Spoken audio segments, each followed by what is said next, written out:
It's a hellish afternoon clustered around the core today with acid rain impacting several districts all across the sublevels of the Underhive. We here at 665.66 UHM Chemrat Radio are taking shelter at Lady Bexy's Flack and Jack. Check out Bexy's new lunch special. For just 2 script, you get manwiched gristle chili. I'm your gubbin Horde Goblin King, and as always, I'm joined by my co-hosts, Marky. What's up, fellas? The ever-present Beastly Beast. I'm actually a big fan of gristle. What is gristle? I was like, what the fuck? Gristle's like charred fat. Charred fat? It's the chewy bits. It's the chewy bits, man. I like gristle. Oh, yeah. And back from assignment at the dress store? The Inquisitorial dress store? Where'd we send you last week? It's the slime and dime. All you got to know is it was finger licking good. All right, perfect. There you go. Kevin. Commissar training. our on-site reporter, Kevin. Back from the slime and dime. Don't ask what you do there. Yeah, it's better not. Well, first you slimer, then you dimer. Well, yeah, why would you pay first? Trust me, they're not all dimes. So we are jumping into our second faction overview episode today. With episode 18, we are focusing on the Aeldari. This is looking like it's probably going to be a 2-parter, but it might end up being a 3-parter. Not that we love the orcs any less, but the Aeldari are actually split into 3 playable races, 3 playable factions in Warhammer 40k. So we'll probably end up taking just a little bit of extra time to dip into each of those as how they play. Yeah. Like, orcs are old. They've been around, long time. Orcs before they were orcs. But if I remember, Aeldari longer? Kinda. By like a hair? Kinda. Yeah, it's a little bit. Actually, we will touch on some Necron history, some Old Ones history, and some Orc or some Krork history. Yeah, you kind of have to, right? Yeah. As Tom pointed out, as Beast pointed out, back in our first kind of overview episode where we just talked about the game in general, very, very realistically, you look at the orcs, the Aeldari, and the Imperial Guard, and you get a very, very wide swath of what's going on. Else. Yeah, you get a taster of everything. Yeah, I was gonna say you get a little dibble dabble on everything. Oh, yeah. I was gonna say where orcs have like, oh, this orc crump good, this orc shoot good. It's like, oh, this Eldar fuck good, this Eldar fuck a lot, and then this Eldar fuck very little. Fuck very little. They like turning butter. and those ones like dinosaurs. Dinosaur DNA. Oh my god, Dino DNA. How many Amish jokes am I gonna have to suffer through? Hey, how many Aeldari does it take to lift a barn? We have brontosauruses. I don't understand the question. I do not understand the question, sir. Sir, I am confused. Dinosaurs build everything. Are they called dragons? No. So back in the day, the unit was called the Dragoons, the Fire Dragoons. Oh, okay. The Dragoon being they're like the old Exodite. Yeah. Okay. That was when the Exodites had like White Dwarf rules. Oh, okay. Okay. I think like 3rd, 4th edition. In one of my research dives, I remember somebody referred to the dinosaurs as dragons. Right. They do. Yeah. Okay. They do. So we watched. Yeah. Yeah. But that was from that, like you said, old obscure rules. Yeah. So well, it was just when they actually gave it a name. So one of the things that they talk about as far as the Exodites and why the Exodites exist and why dinosaurs or dragons or whatever you want to call them, big reptile lizards, big fuck off lizards are everywhere in the galaxy that the Exodites are. Yeah. Or that the Exodites took that little canister of dino DNA. Oh, did they find the shaving cream bottle in the pile of mud? Yeah. So they basically took like gene vaults with them when they went to these paradise worlds. Oh, so they were able to basically, and they brought the beasts of burden that they wanted with them. Okay. And we'll probably hit a little bit on Exodites in part 2, a little bit more on Exodites in part 2. Yeah, getting ahead of ourselves. Yeah, we're definitely hitting some ancient history today. But to jump right into mandatory podcast fuck around time, we need to take a second to talk about GW and factions. So like a lot of the other factions and terms over the last couple editions, we will probably mix using words like Aeldari and Eldar when we talk about the factions. Just like with the Imperial Guard now being the Astra Militarum and the... No, it's The what? the what? Astra Militarum? What? Wait, are you fucking with me or did I pronounce it wrong? No, You're it's fucking right. with me. Right. We're just Okay. fucking with- Or like the space... No, I'm saying the what because they are the Imperial Guard, sir. Yep. Yeah. Astra Always. Militarum, these nuts. These nuts. The Space Marines often now being referred to as the Astra, or I'm Adeptus sorry, the Astartes. Adeptus Astartes. Which was And- always their name.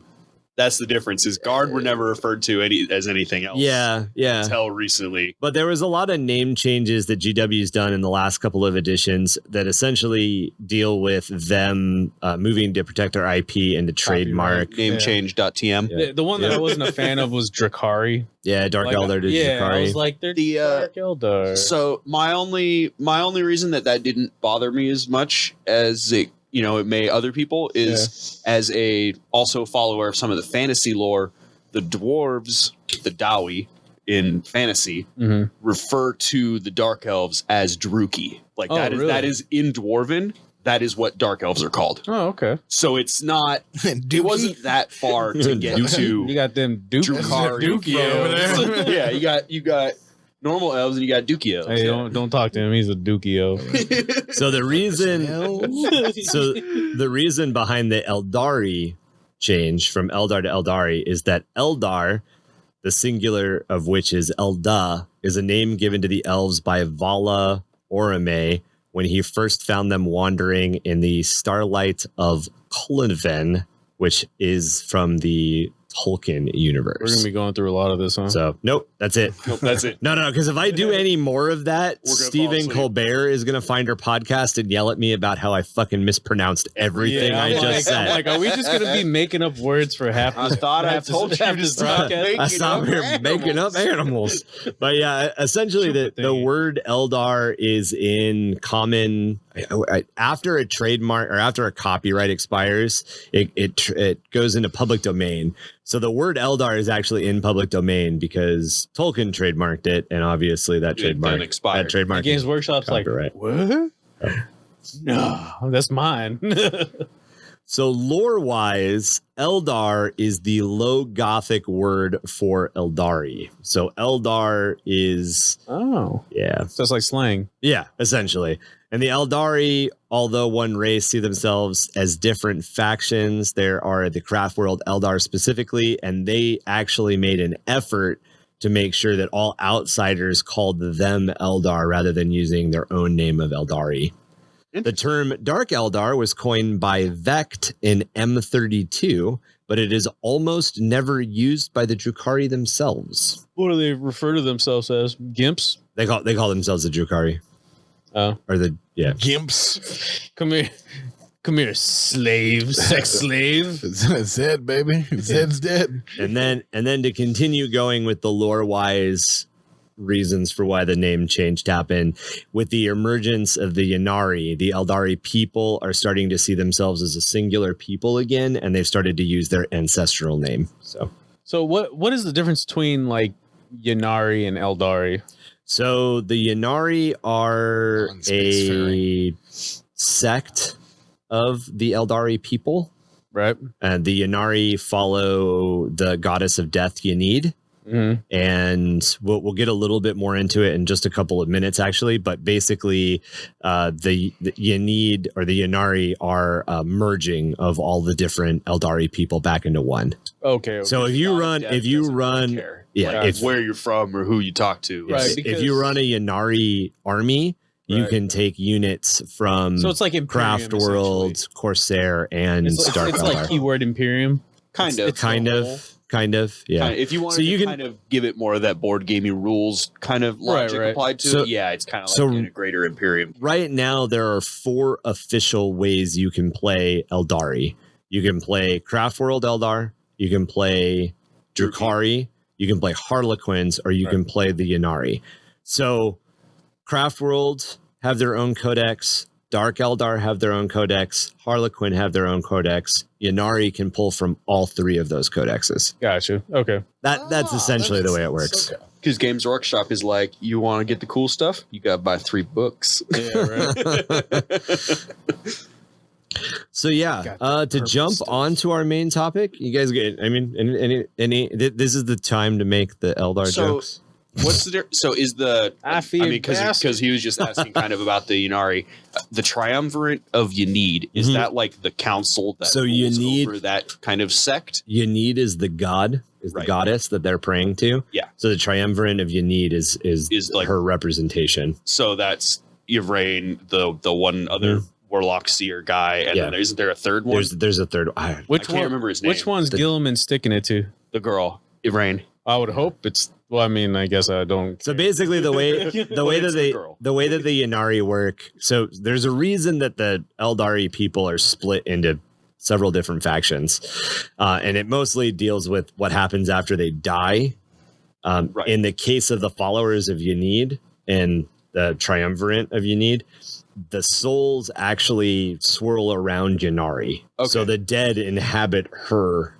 So the Instead of followers. Spirit Stone, Infinity Yes. Matrix. Yeah. transfer thing. So she's basically able to channel a bunch of them to do a bunch of stuff. That's why the Okay. triumvirate of Yannid like exists. They're scary. I own them. So essentially, They may end up on table at some point as part of my. We haven't really gone over it, but it's instead of returning them to their Craftworlds Infinity Circuit with the Soulstone, Yeah. she basically just goes, "Oh no, Salanesh doesn't get that." Yes, Come essentially. back to me. She's power. Yannid herself is powerful enough to trap them, To keep them Yep. before they Yep. go to Salanesh. and that's the new god itself. Yeah. Okay. And that one was just, if I remember right, was more like kind of awoken recently. That And it's that is fully a awake. recent thing. Yeah, So is she like a warp entity, or is she? It's another Eldar god. I don't essentially. know. People We'll know that. get there. Okay. Yeah, it's another Eldar god. Okay. So there, the best way to look at the Eldar gods, and we will definitely touch on the myths of the Eldar people at some point during this series. There is essentially an Eldari god that kind of facets into each one of the Chaos gods in Right. one way or another. Wasn't there more like 9? Yes, there are several. Yeah. But you there can are make an multiples that could argument. pair. Yeah, you can make an argument that Cain and Khorne. Khorne are very similar Right. characters. Definitely. So yeah, to get on to our main topic, we are going to talk about the Eldari as a species. Rewind time. Oh, yeah. Back to the beginning of the Yeah. universe. The Eldari are an ancient and proud people. They are a humanoid xeno species. It's easiest to think of them as space elves. Pointies, knife-eared. They are slightly taller and lither than humans, and although these physical forms hide an actual terrifying amount of strength. They are fair of features and agelessly elegant, sometimes even described as beautiful or strikingly handsome by humans. They have pointed ears, incredibly intense eyes. Their gaze is often, however, compared more to that of giant hunting cats and is much more intense than the gaze of a man. Hot. Yeah, I've heard that you can pretty much tell when, like, you can instantly tell when Eldar. someone is an Eldar because of the way that they look and they move. Everything, like, yeah, like it's so elegant and like smooth and like seamless that you're just like, what? you can the tell. Fuck? You can Yeah, tell immediately. exactly. A lot of times, too, they describe it in lore as like, on first view, you're like, oh my God, it's so beautiful. It's so amazing to behold a creature like, oh, fuck, this is scary as shit. I'm going to die. The You- line you- that I always remember reading about the Eldar was like, it was, I don't remember who was looking at them, but it was like, it was almost human. Yep. But everything about it wasn't human. Yep. The way it moves, the way it carries itself, The way it talks. its presence. It didn't even speak, just its presence in the room. Oh, They're didn't very, feel human. they're very predatory feeling. that Oh, you okay. just know. You know it's better and faster and stronger than you. Yeah. like a cheetah and a cat. It's like Yeah. all of its limbs are, 90% the same as a person, but that 10% is enough to like trigger your brain, like to viewing it as like, that is bad. So like hand job. quite often. Long length. So quite often you hear, people will talk about how like a group of dolphins will gang up on a smaller shark and kill it. I imagine being a human in a room with an Eldar is like a dolphin being in a small enclosed space with like a giant great white. You know that you like, oh yeah, sure. If there's enough of us, we can take you out. But it's just me and you. I'm fucked. Eldar got that dolphin jelly. Oh yeah, dolphin jelly. I thought it was crude jelly. Eldar are gonna turn the dolphin into jelly. So yeah, they're much faster. They have much better reflexes, and their reasoning and deduction skills are much sharper than humans. They're also innately connected to the warp. It's said that even the weakest Eldari psyker has far surpassed even the most advanced humans.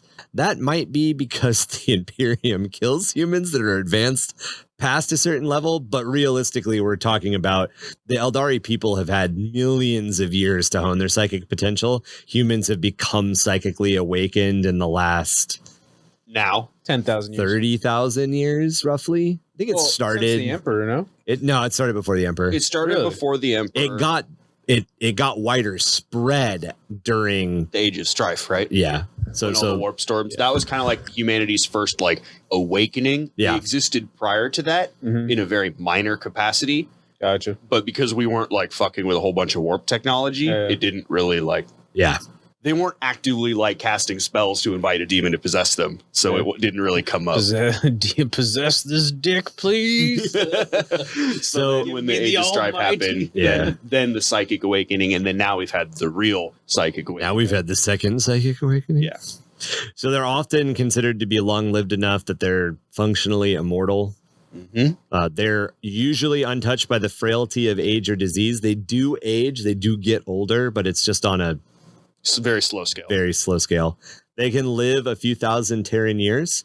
Most often, they meet their end in the violence of war. I mean, it is 40k. So they're not. I mean, most These guys are not. Eldar are not dying of old age or disease. They're dying because somebody blows their brains out. Just like a space marine. Most are not considered mature until they have over a standard century of aging. That's fairly common for kind of elves across Yeah. 100 across all years old. lore. Easiest way to think, if you just need a point of reference, they're space elves. They follow all the rules, except instead of wood, it's wraithbone for everything. The Eldar often refer to humans as mammals with the slightly derogatory label of Monkai in the Eldari tongue. This is Monkai. implying Monkai, that on some level, Eldari evolved from something that was different and more advanced than primates, which might also explain why they've got a lot of like cat-like comparisons. They definitely feel like they evolved from something that wasn't a monkey. Humanoid, but not ape. Yes. Space furries. Space furries. Really? Is everything a butthole or space furry? This is the first time I've ever said furry. No, we've talked about space wolves before. Have we? Yeah. I don't know if you called them space furries or if that's just where my mind goes immediately. I never really referred to space wolves as furries. I just wanted to mess with space wolf players. I was more like, I mean, it's a Viking. It's a hairy dude that drinks. The problem is every time there's an update to them, they end up more wolfy, less Viking. Yeah. Somebody at one point was sitting down at a drawing board and was like, my two favorite things in the entire world are Vikings and werewolves. Let's put them together. And I think it's a cool combination. I just wish they would dial it back towards Viking instead of more towards werewolf. Yeah, I mean, I dig it. Honestly, Like, it should be more of a secret thing that they have werewolves, less of a like. It is a secret thing. It's a meme. Is it though? It's supposed to be. No one's supposed to know. With how many units they've got that are pretty obvious. You're like, damn, dude, Jeff is just straight up dog now, man. Right? Man, that's really weird. Jeff got his arm torn off in that last battle. Yeah, and now your wolf has a mechanical arm. Now he's bad. It's also responding to Jeff. No, it's totally a wolf. I just bought that. It's not Jeff. We named it in honor of Jeff. Anyway, this is not a Space Wolves episode. We'll get into that. So the Aeldari once controlled the entire galaxy. So after the War in Heaven and the Red Harvest, as the Necrons went into hibernation, Hold up. Including Terra? they controlled the entire galaxy. This was, I mean, we are talking. The War in Heaven and the Red Harvest probably even was formed as a planet. took place 1,000,000 years before Terrans reached sentience. I was just curious if they had fucked with Terra or if that had specifically been skipped. We'll get into Terra in a minute. We'll get into who fucked with Terra in a minute. So where did are we going to get into where they came from? Yes. Okay. So after the War in Heaven and the Red Harvest, as the Necrons went into hibernation and the galaxy began to recover, the Eldar inherited the webway and vast portions of the Old One's old empire, rising to become a galaxy-spanning and mostly idyllic empire. Well, hold up. That doesn't get to what he was asking, where they came from. Further up. We are literally doing an overview, and then we're going to jump into history. Go back. All right, cool. So they're highly psychic in nature, with even the power to overcome death. They were able to fade into the immaterium before being born again later on. Where the Necron had mastery over the physical universe, the Aeldari inherited mastery over the immaterium from the Old Ones.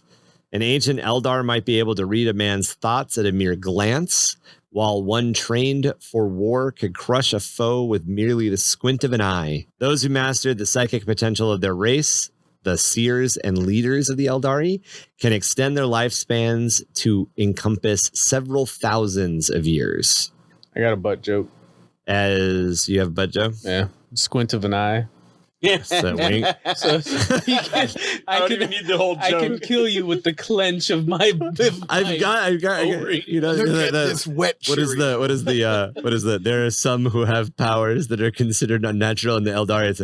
There are some seers who have powers that some might consider unnatural. Winking. About to wag a wheel. No one was even looking at Jeff. How did he explode? Oh, that Eldar's butt's pointed this way. He must have winked.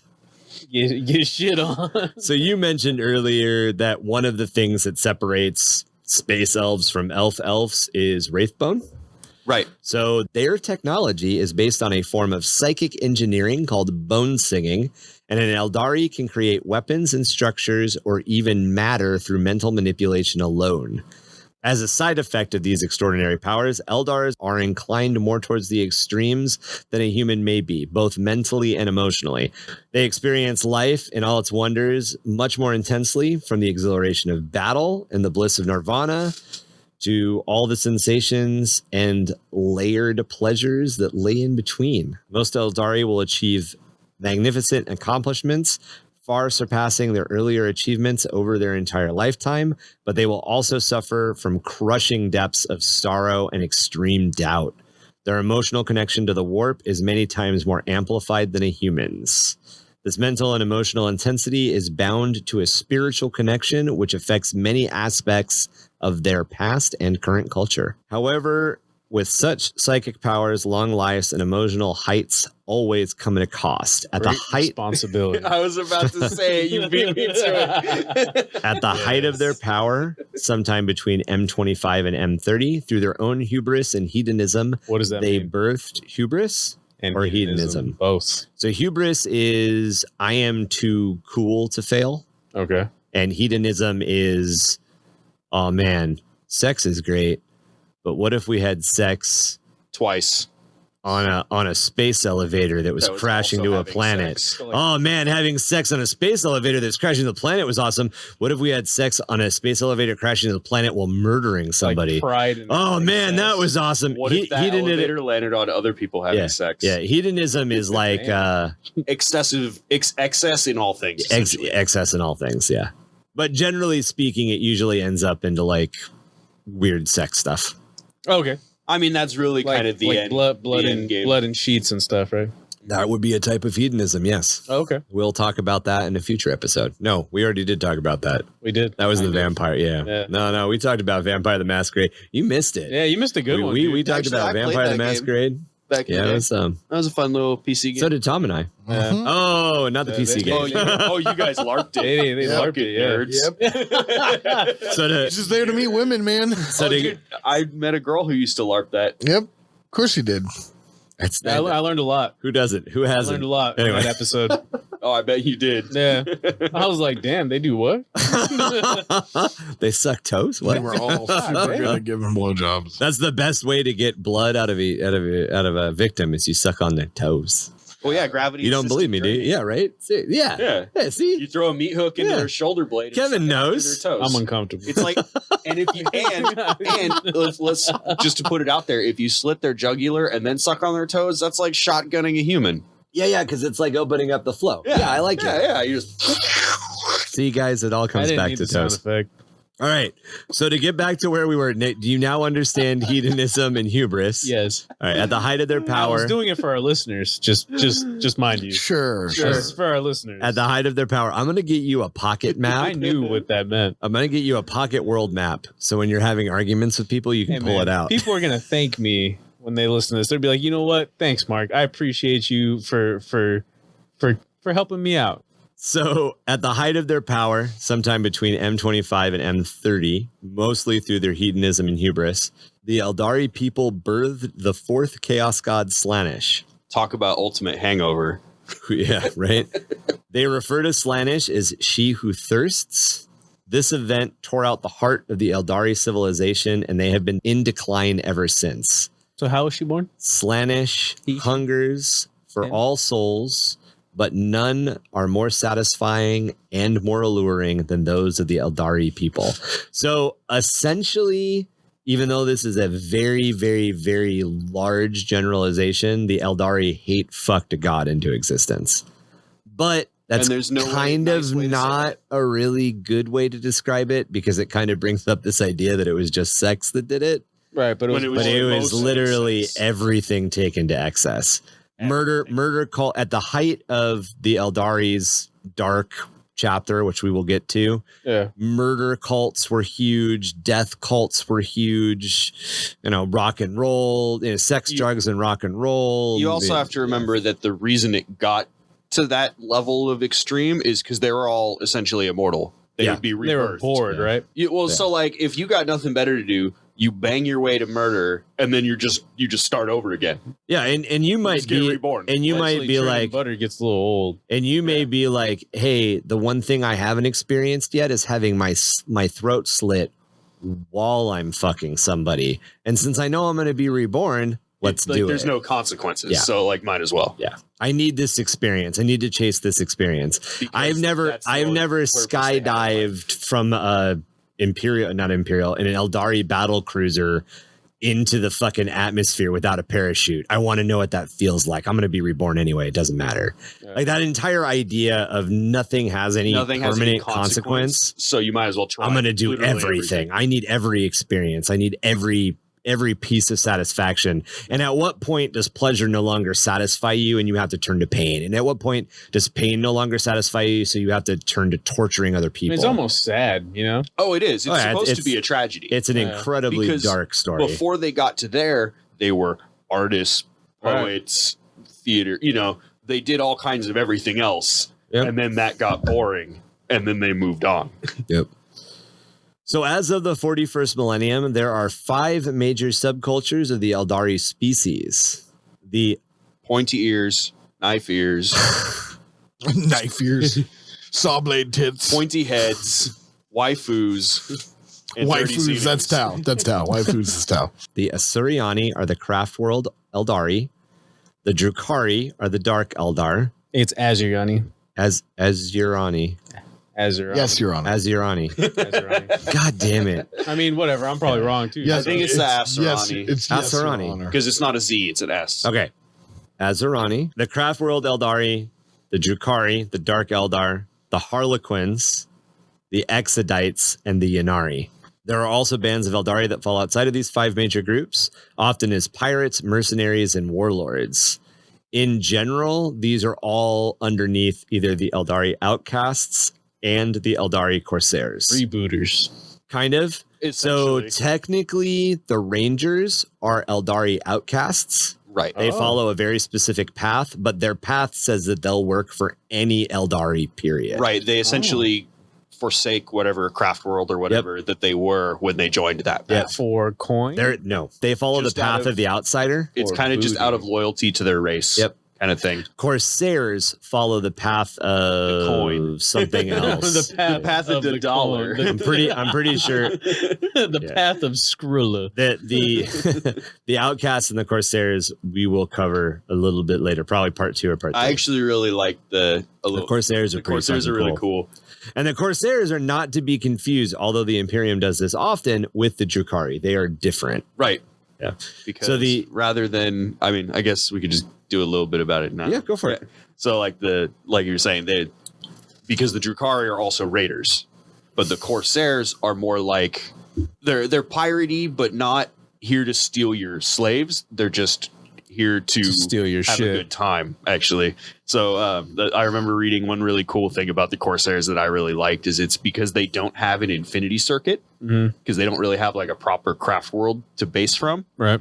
They don't get to respawn. Oh. So when a Corsair dies, Real death. they die for real. Yeah. So they're actually they're kind of like out there chasing that adrenaline high. Oh, of like okay. going out in a blaze of glory. That's pretty cool. Yeah. So they're kind of like the orcs. Like They're you're like freebooters. Yeah. They do mercenary work, but it's kind of all in the chase of like the biggest thrill. Yeah. They're like, we out here. We If we die, I'm gonna take it real nice and deep, like in the booty. No. They're gonna get eaten really slowly by Slaanesh. Their Yeah. souls are gonna and be that very, is very the downside slowly is eventually killed. they go to Slaanesh afterwards. Right, but right. like they go out in a blaze of glory chasing that adrenaline of combat. Okay. Which is pretty cool. I thought that was really cool. Moving right along. Tasty. Yeah, so they'll follow the path of damnation or the path of the outcast. We'll talk about paths a little bit later. Damnation, actually, that makes sense for what they would call that, because essentially they're just fighting till they die and go to Slaanesh. Yeah, although depending on the craft worlder you're talking to, the craft worlders will also say that the Druhkari follow the path of damnation. We'll get into paths a little bit more. Yeah. But yeah, the Asuryani fled the Aeldari homeworlds before the birth of Slaanesh with continent to moon-sized spacecraft that are referred to as Craftworlds. Craftworlds fled the center of the old Eldar Empire, now the growing and turbulent warp storm known as the Eye of Terror. Craftworlds are now far flung and wide across the galaxy, only connected by labyrinthian corridors of the Webway. Asuryani or Craftworld Eldar seek to protect their souls from being devoured by Slaanesh at the moment of their death through the use of soul stones and the Asuryani Pass. Soul stones are tech that trap the soul before it can ascend into the Immaterium. These soul stones are then joined into the Craftworld's Infinity Circuit, as Kevin's mentioned. Paths are rigorous sets of self-discipline and mental and moral codes that an Eldar walks in order to keep their soul from becoming too connected and visible within the Immaterium during their lives. That pretty much sums up the Craftworld Aeldari. The Infinity Circuit is a giant soul suppository, matrix. not suppository. Soul A giant soul suppository. I mean, it looks like thing it. you want to say. It's kind of like the Matrix. Yes, it's a big interconnected network of Database of souls. souls that exists at the center of a craft world. And if I remember right, can't they like consult with it to get like ancient wisdom? They can consult with it to get ancient wisdom. They can also call upon the souls in the Infinity Circuit to defend the craft world with the use of wraith constructs. Oh, okay. We'll talk about My favorite. the creepy. They are really cool, Yeah. but they're also they are kind of spooky. They're terrifying. The whole idea of like I've been dead for 1,000 years and now I'm being called out of my like rest to fight for my world because my world needs me that bad. Because my world doesn't really exist. It's like a dreadnought. Just gonna say, I was like, it's like a very much dreadnought. the same Yep. as a dreadnought, Yep, very but close. instead of being entombed in it forever, they're put into an infinity circuit, and then they're ripped violently from it and forced into a construct. Turned into a Yep. battery. yeah, Yep. basically. All to turn a human being from this into this. You just made the battery reference. It's another It's- Matrix joke. Yeah, it's okay. the it's the thing Morpheus says. Ah. My God. I know what you're talking My goddamn. about. I know what you're talking about. Dude, Matrix came out like 20 years ago, I man. know, dude. It blows my mind. Hey, the fourth one's coming out. There's a fourth Dude, one. Yeah, he yeah. kept, They actually- he kept they're They making the, it. just he dropped kept the facial trailer. hair. I know. I like it. Yeah? Yeah, I like it. But that's off topic. Let's Yep. not let's not sidetrack. The Druhkari fled the Aeldari homeworlds during the fall directly into the Webway and now reside in a massive city of interconnected Webway portals called Komara. So Komara is a very, very interesting city.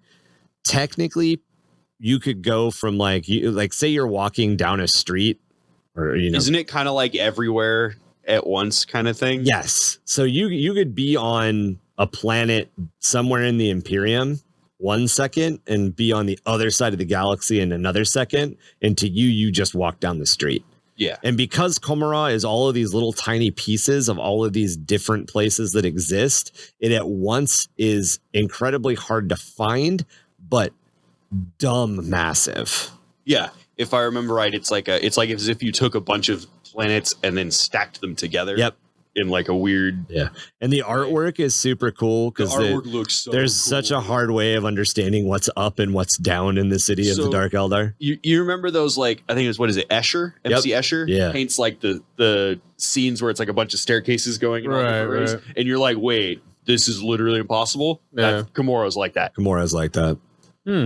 So also referred up to is down and all kinds of nonsense. Yeah. It's like Inception. Yeah. Like with where like the they're, like, cities the folding cities upside on down, itself. Yeah, it's very much like that. We'll probably end up doing at some point an episode or several on Komara. Also called the Dark Eldar, in many ways, the Druhkari never gave up the hedonistic and extremely violent and perverse practices that led to the birth of Slaanesh. Their society operates by way of piracy. The souls of slaves are the currency of the dark city of Komara. What I mean by that is their currency, their economy is 100% based on the souls of the people that they have captured and forced into slavery. Probably the worst fate in the galaxy. They follow what the Asuryani consider the path of damnation, embracing the death, sex, drugs, and extreme body manipulations that were common during the decline of the Eldar. And rock and roll.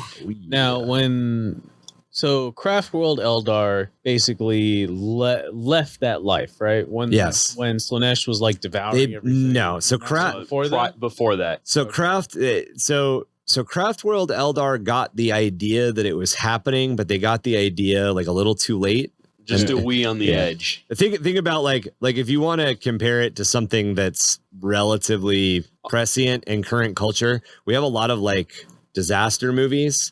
There's always the group of people during the disaster movie that like in the 1960s are like, the meteor is coming, we're moving to the hills. That's the Exodites. Then you have the people in like 1998 that are like, oh, no, we see the meteor, it's going to be here in 2021. We need to leave now or we're all going to die. And the government goes, nah, ain't going to happen, dog. So those people leave in 1998.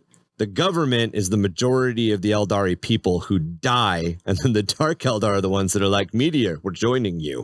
You know what? I'm going to come ride that meteor.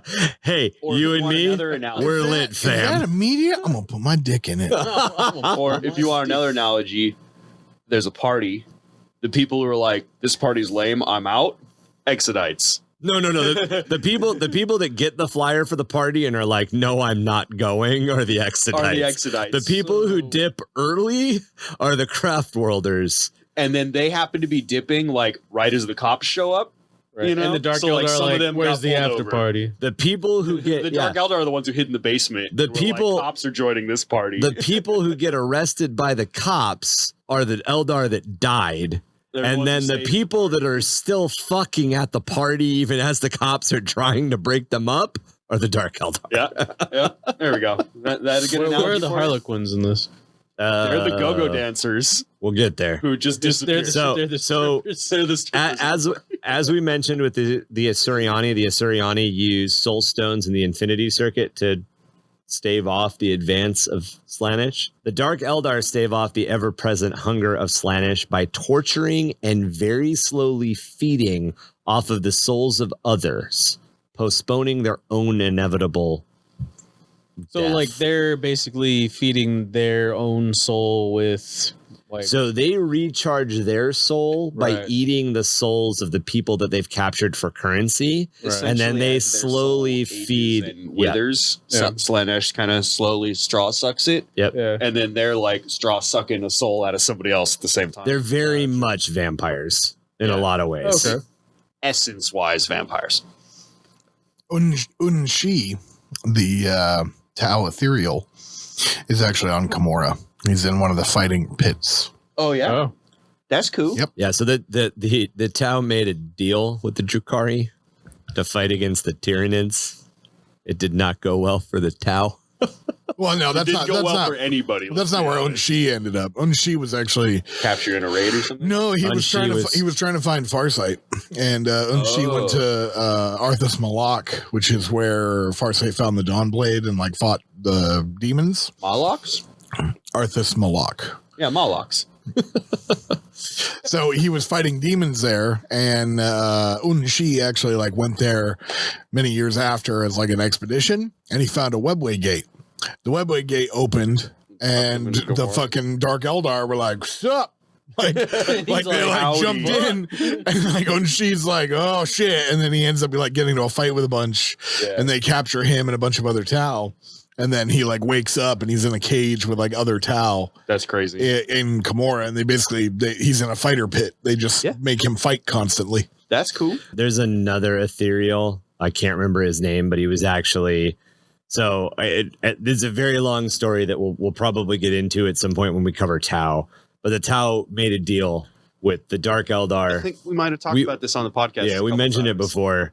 At least on stream, I think we've talked about it. Yeah, Where and they wanted seven ethereals or 77 soldiers and they to got trade with them. 77 soldiers. Right? They got 77 soldiers, but they made the deal like 3 times. The Tau for some reason kept making deals with Vect, and Vect kept being an asshole because he likes to pull people apart slowly and put them back together with different people. Yeah, we did differently with other people. Yeah, I'm gonna borrow Tom's arm.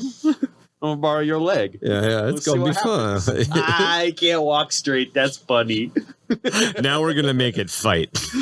Yeah, but there's another ethereal that got captured and thrown in the fighting pits that way.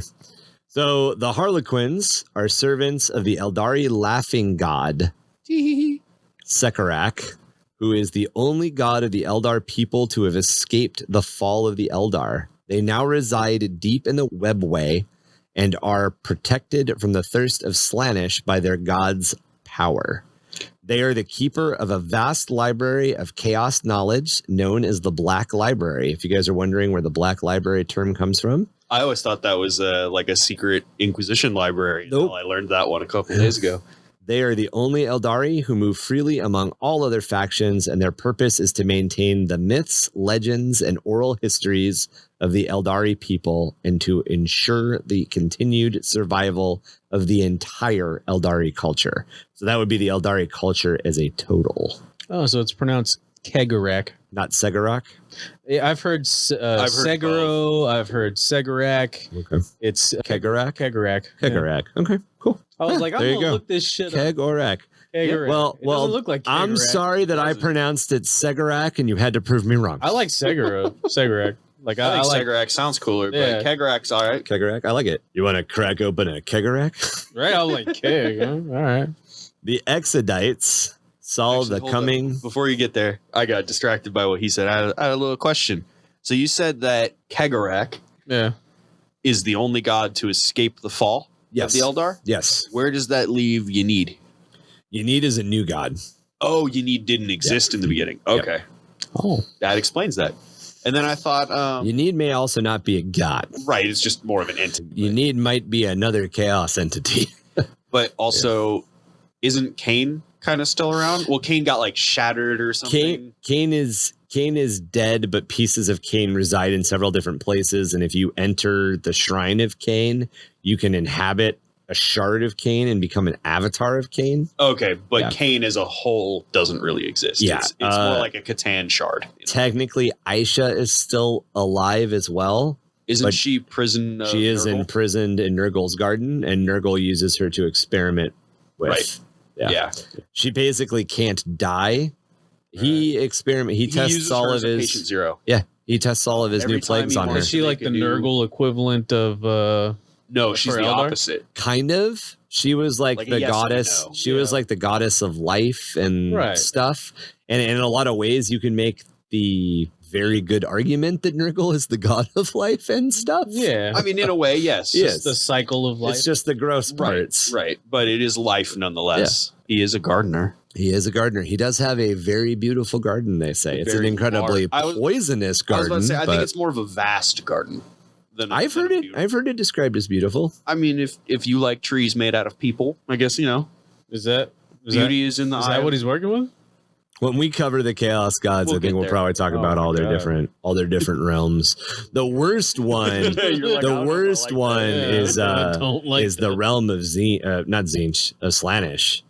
It's like a beautiful, picturesque paradise world, like covered in beaches and everything, and everybody that meets you. It's every pleasure you've ever It's imagined. everything you'd ever want. And it's only the pleasures. It's not the like sick, twisted pleasures. It's only the The paradise like normal pleasures. good pleasures. But if you decide to like stop and rest, you're fucked.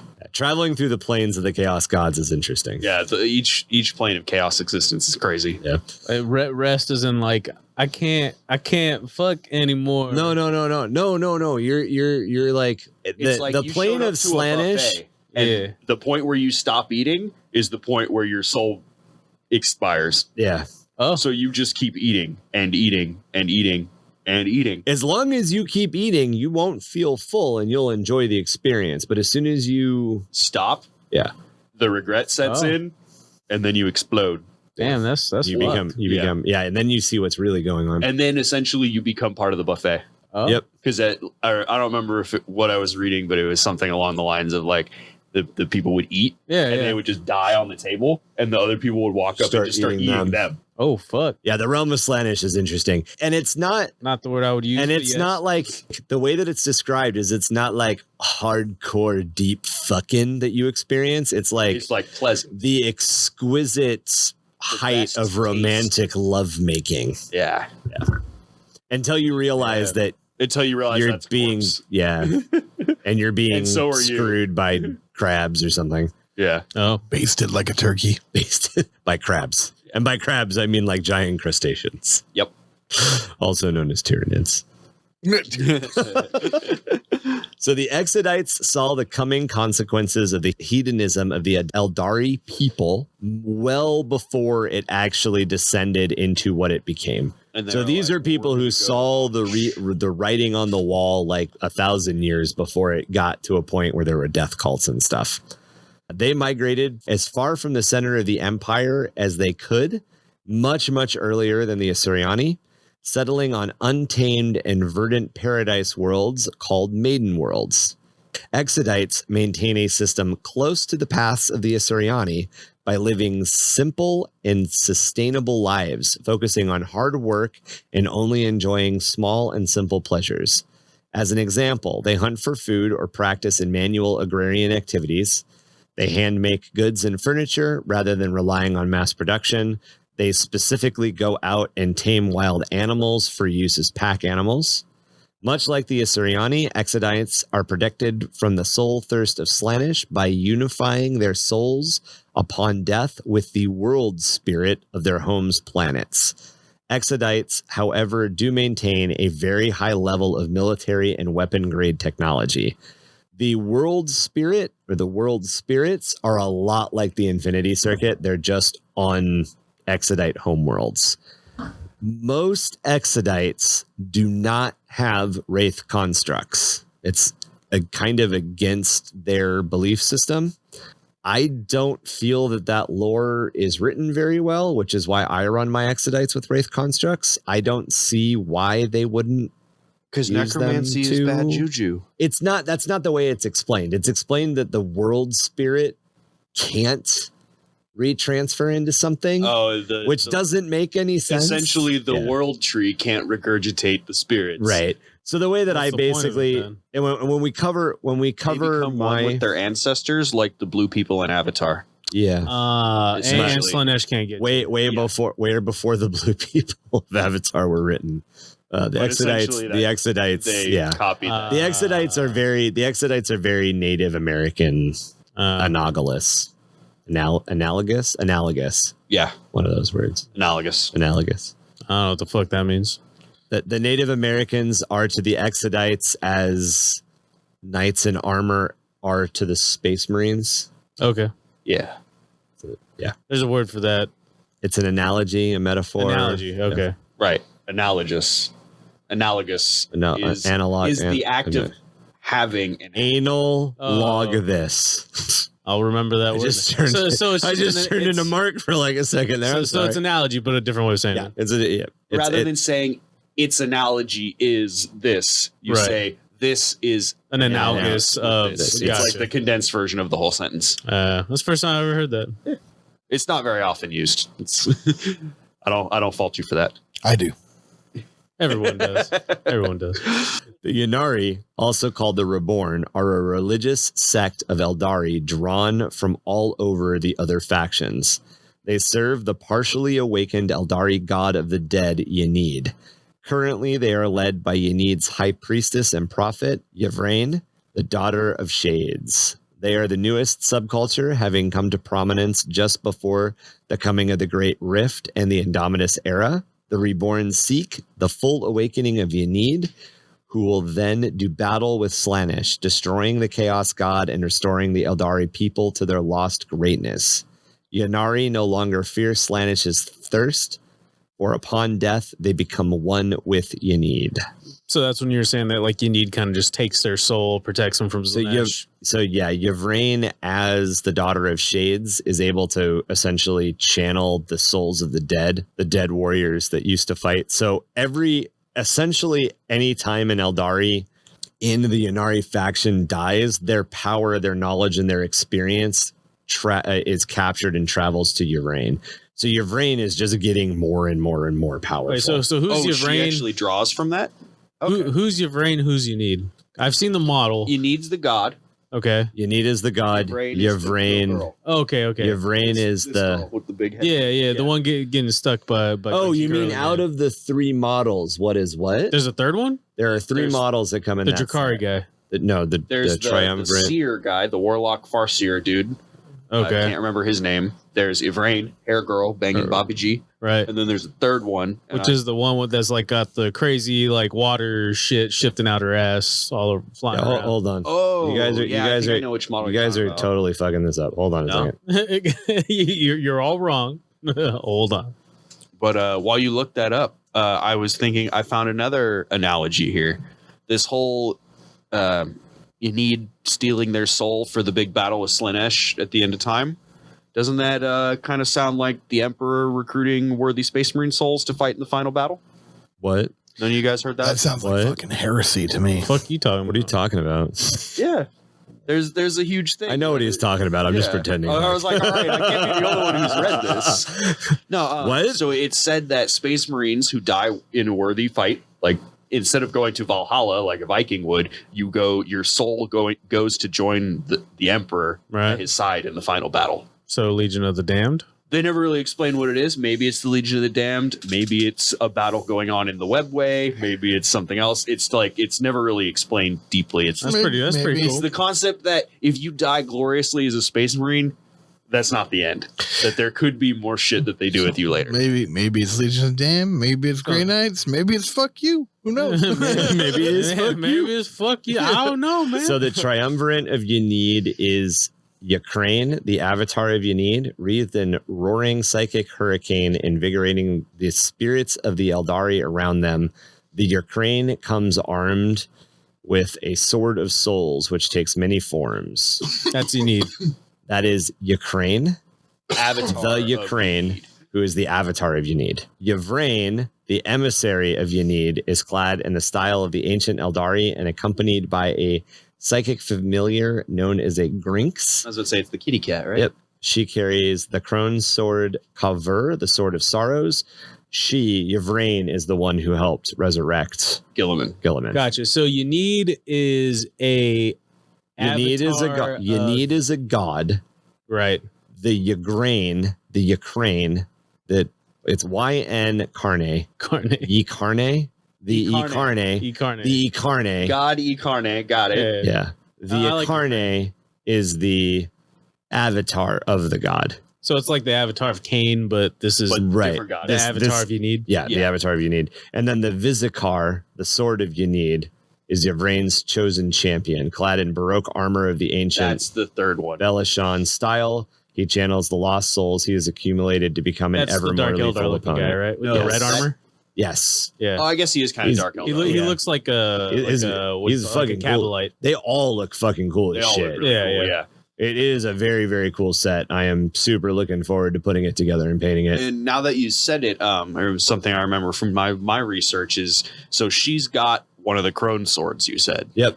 And there's some kind of thing where if they get all the crone swords and put them together, it resurrects Yannari or something like that. I think it resurrects Cain. Cain? Okay. Yeah, the Crohn's there. So there's a lot. That's how they resurrected Yannari for the final battle with Slanesh. Yeah, but there is could be Cain as well. enough myth. So the entire Eldar history is taught through myth and legend and oral tradition.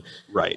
So and it's all their Cain. gods and all of the stories around their gods are very interesting. But it's literally one of those things where like we will probably come back and touch on the Eldari people a lot in the next hopefully years of the podcast, because it's a very, very deep well to tap. It's like tapping Space Marines. Yeah, There's talk to so you guys much in the for Space years.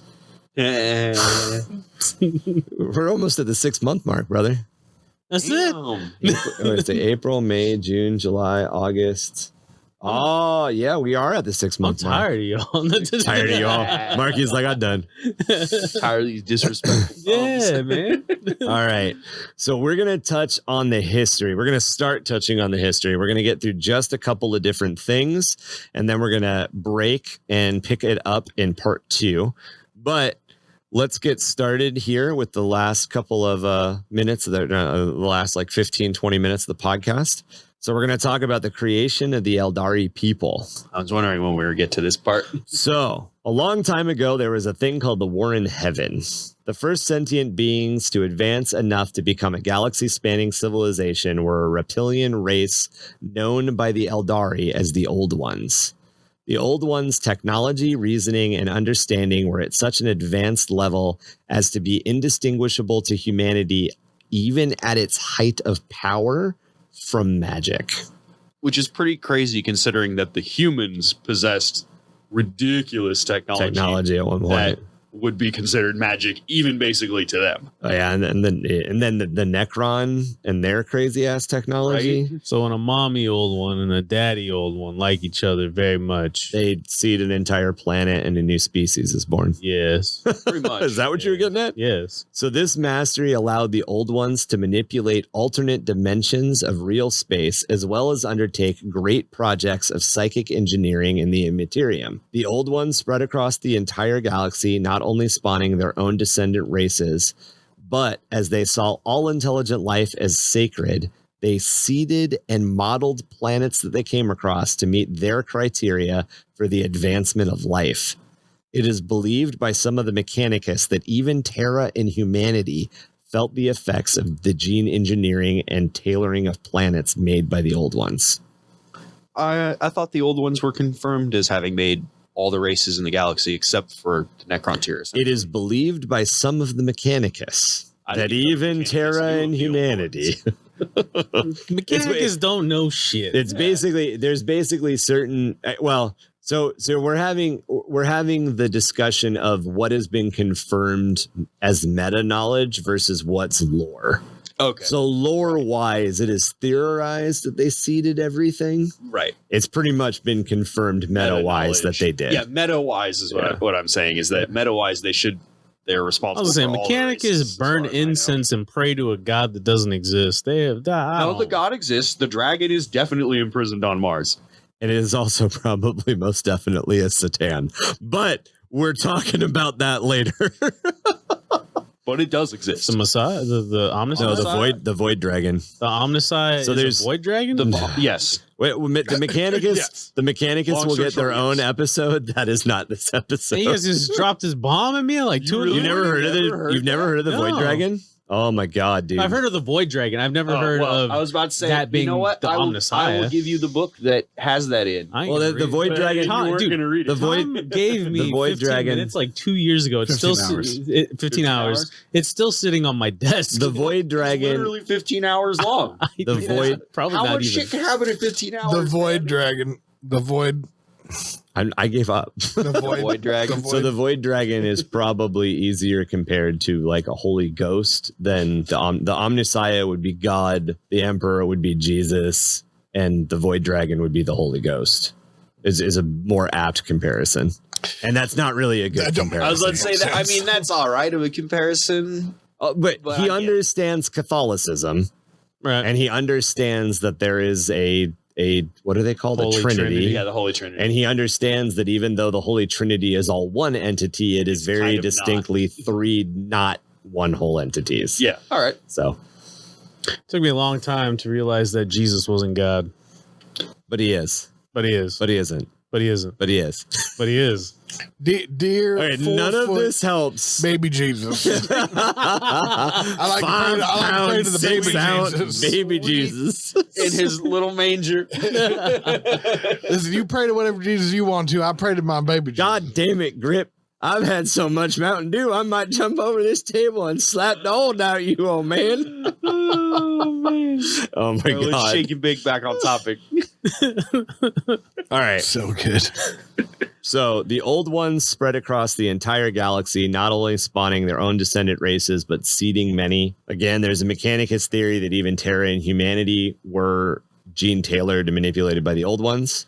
Old One civilization reached the height of their power around 60 million years ago, and they were responsible for the creation of advancements of most of the currently active intelligent races in the galaxy. This includes the Aeldari, the Kork, the Slan, and the Jokera.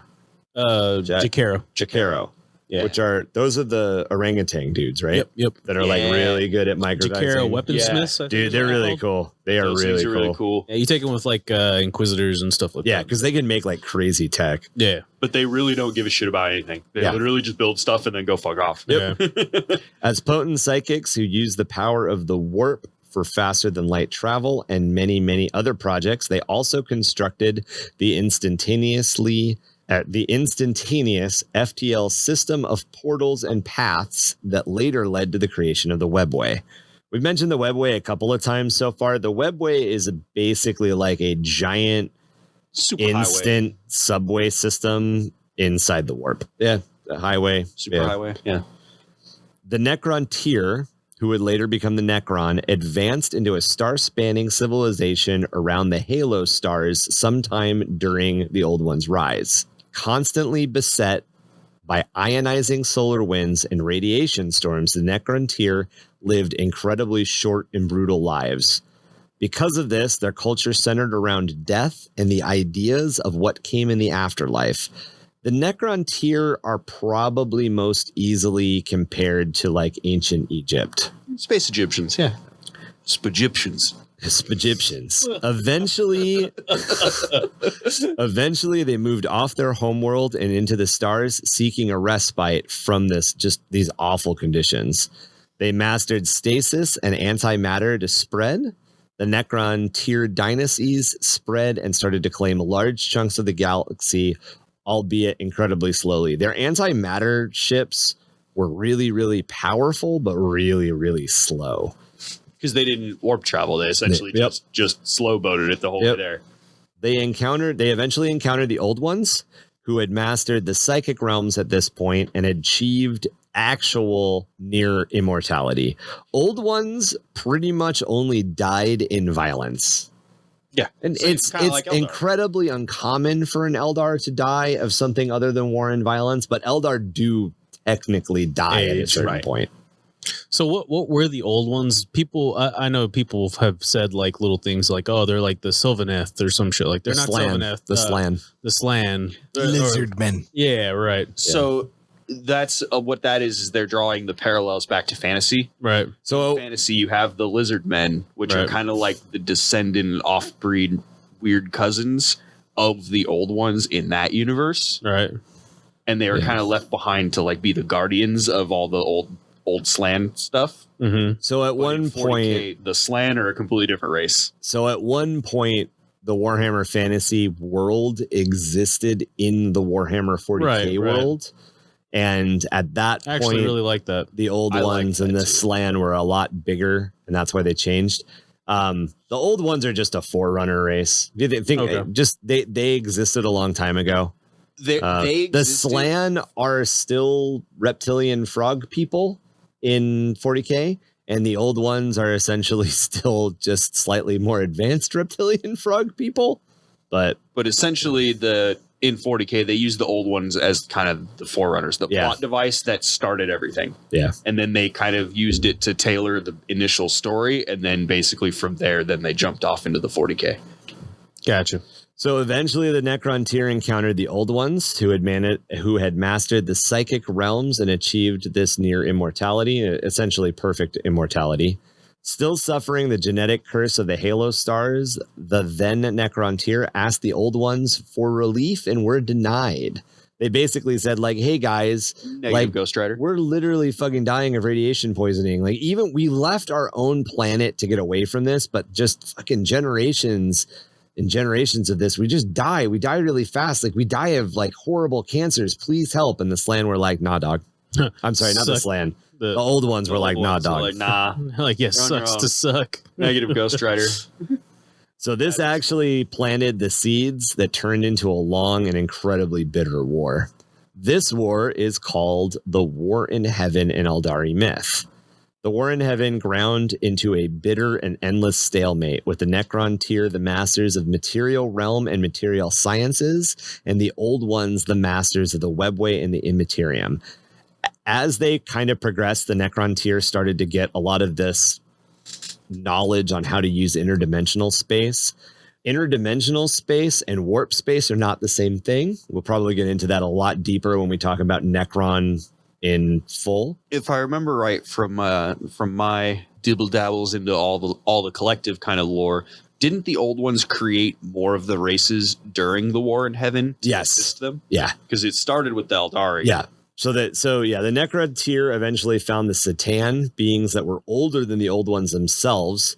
The Satan were massive intelligences, which could be singularly large enough to inhabit an entire solar system. So basically, they were so big that the old ones didn't even know that they were like traveling through them. The Necron tier somehow discovered them and discovered how to talk to them. Can you imagine trying to talk to a being that is so large that the speed of light limits its ability to think? Or the speed of light, yeah. Literally, if it's as big as a planet, it would literally take seconds for it to come to a single conclusion of a thought. Yeah.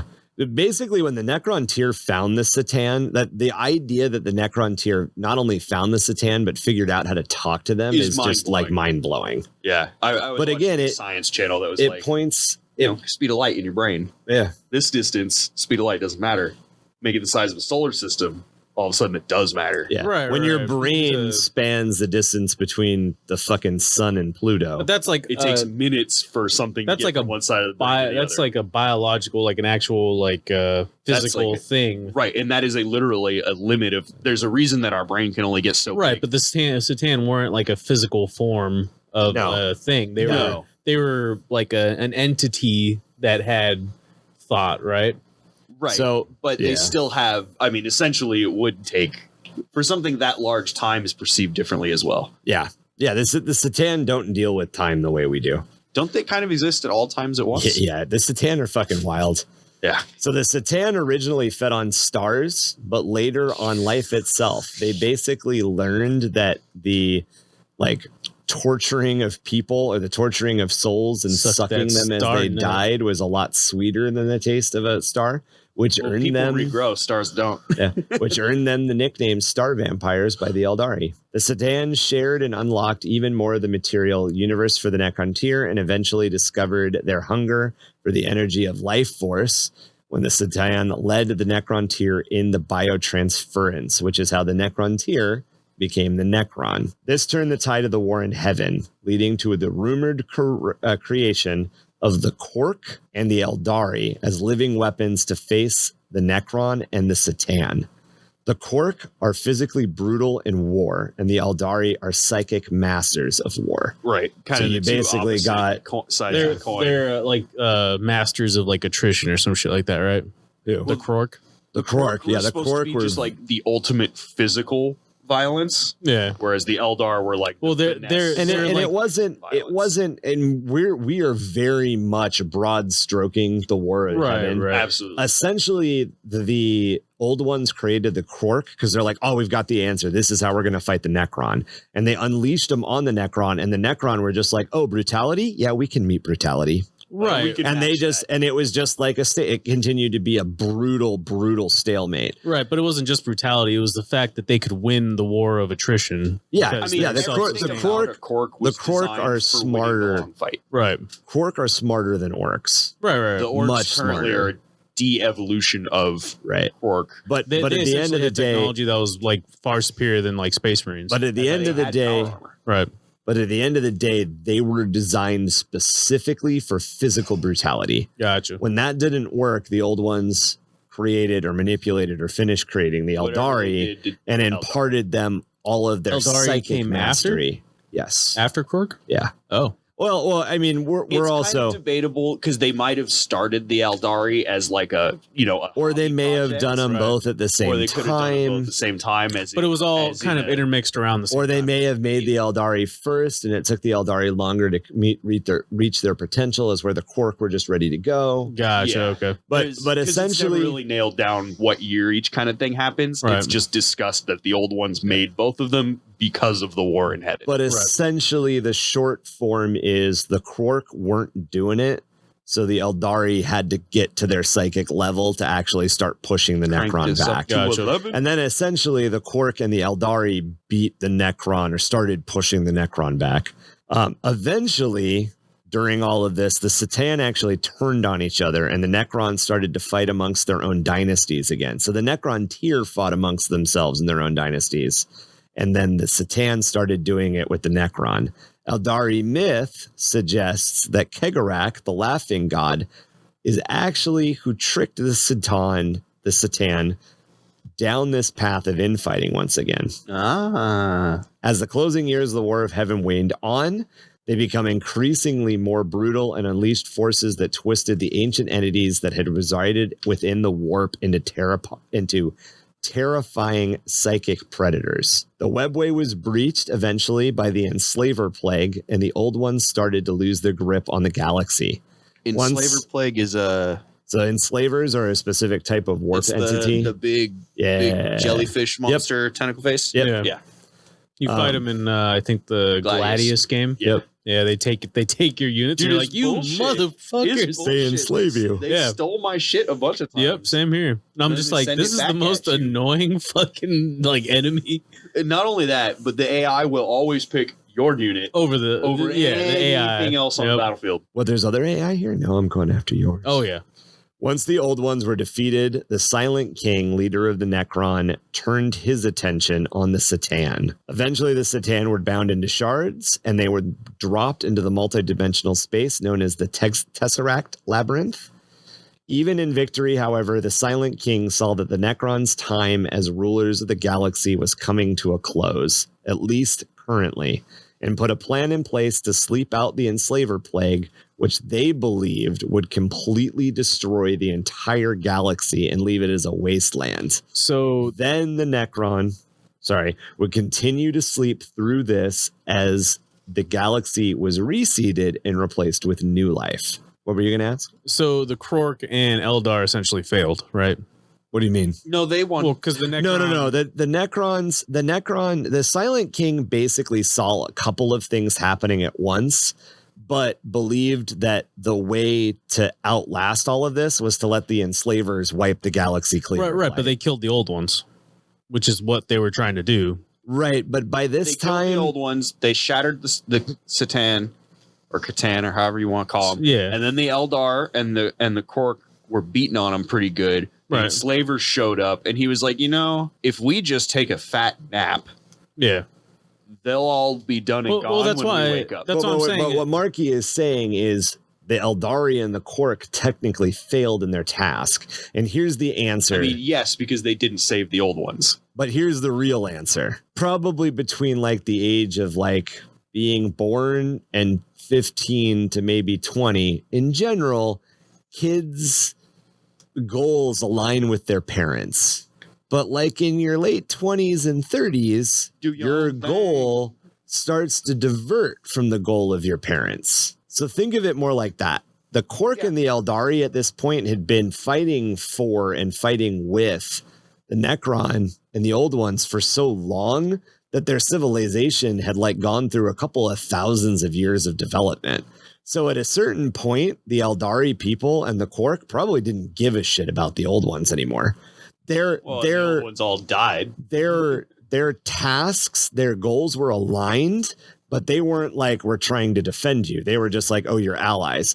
Also, and this is very important, it is very unclear whether or not the Old Ones died or simply said, fuck you, and left the galaxy. That's true. Oh, okay. And we know the Tyranids are running from something. Well, it's implied. And we know that on the other side of the galaxy, all you can hear is the screaming of orcs. So if that's actually the psychic screaming of Kork, because the Old Ones fucked off to another galaxy and made more, we don't know. Okay. So The old Ones basically got to a point where they left. right. For whatever reason, Left they're or not died. around anymore. Left or died. They just ain't here. That's what matters. Gotcha. So during all of this, as the Necrodon were going to sleep and everything, the Aeldari started to assume much of the Old Ones' former power and technology, and now stood as a bigger threat to the Necrons as well. Although not much is noted, the Enslaver Plague never actually cleansed the galaxy. We'll go deeper into a lot more of the events that we just kind of covered in brief when we cover Necrons and when we get into an actual like set of War in Heaven episodes, because it'll probably get a couple. Yeah. We've covered it pretty good, even though we're glancing it right now. Yeah, we've glanced over it twice. So we're going to wrap up with the ascendance of a people before we talk about the slow decline into darkness and the birth of Slaanesh as a chunk of part 2. So with the enslavers mostly defeated and eradicated and the Necrons sleeping away the millennia, the Aeldari people spread across the galaxy. Enslavers are still around and they still pop up. But again, more of that in a future episode. As these guys mentioned, they're in a couple of games. They pop up every once in a while. Enslaver like plagues kind of have a tendency to just fuck with the galaxy from time to time. They just like spill out of the warp and it's just like, oh, oops. It's They're kind of not really like whether or not they're intelligent and directed is a question. Oh, they literally could just be like just independent brain jellyfish. They're kind of like the Flood, right? Yeah. Okay. So the Aeldari fought to reclaim large portions of the webway and used the remnants of the Old One's technology to forge a lasting empire 1,000,000 Terran years ago. Their home worlds were paradises. Their mastery over the Immaterium was as complete as the Old Ones had once been. They no longer had anything to fear from the galaxy at large. They were the true masters of all that they saw. However, this led them to grow prideful. It was only a matter of time before their hubris eroded them from the inside. At the height of their empire, they were the masters of everything, and nothing was denied to them as a people.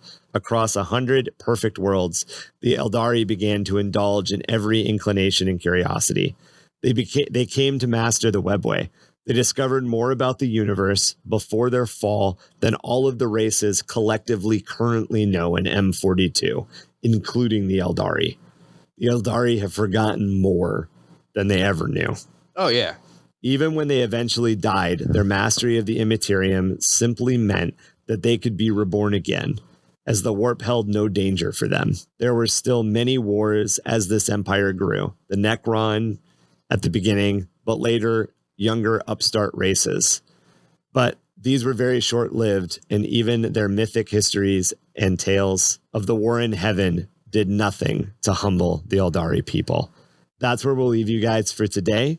We will pick up with the decline into darkness and the birth of Slaanesh in part 2, and then we will start to talk about how you can play the various factions. Cool. Yeah. All right, guys. Well, that'll wrap it up for this episode.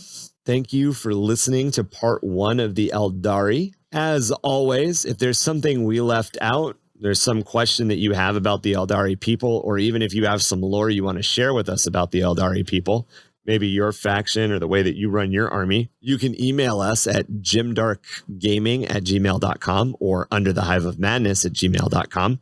We have a very big and very growing community on Discord. We absolutely love those guys, and it is a great way to get a hold of us. It's probably the best way to get a hold of us. We're pretty much on there 24/7. Also incorporating all new things on there. We have the Hive project, and we just try to basically incorporate as much as we can and make it a real group where we're all doing something very interactive. Yeah, whether it's playing games, watching movies, creating lore, talking about the podcast, talking about the tabletop, painting, you name it. Even painting contests, we're trying to get that off the ground. Yeah, that's right. The first painting contest started just about a week ago when the episode, so just about a week ago. Gonna keep trying to continue with our painting contest, probably quarterly. And so feel free to join our community and maybe have a good time. Hell yeah. We have a Patreon. If you guys want to help support us a little bit more directly, that's at patreon.com/underthehiveofmadness. We have also started, doing Twitch streams every Friday night at 6:30 Pacific Standard Time. You can find out more about our Twitch streams either through our Discord or by following us on various social media platforms. It is pretty easy to find us on those various social media platforms by using our link tree, which is linktree/underthehive. We are still diligently working on getting an actual plan up and running for our website. We do promise it will eventually come out.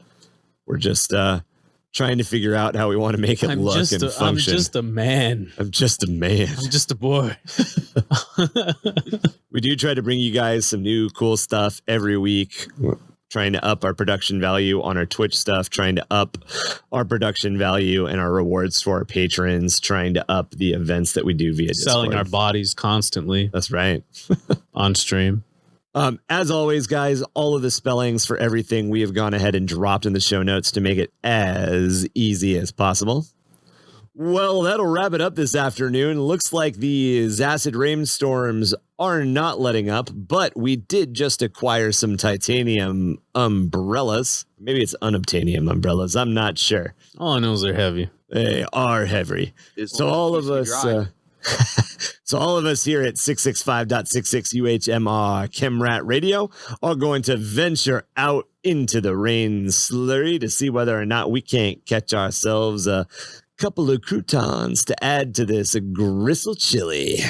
And remember, guys, he who allows the alien to live shares in its crime of existence. Suffer not. The witch to live. Well, I don't know about all of that, but what I do know is that if you do find yourself in a dark alley with a four-armed emperor, don't pet its head. That's a good way to lose a couple of digits. Ain't I right, Kevin? I mean, mine are reattached. That's true. You do have better ones. Iron within. Well, iron without. Bexy is, in fact, kicking us out quite a bit faster than we thought, so we will catch all of you guys later. Peace. Adios.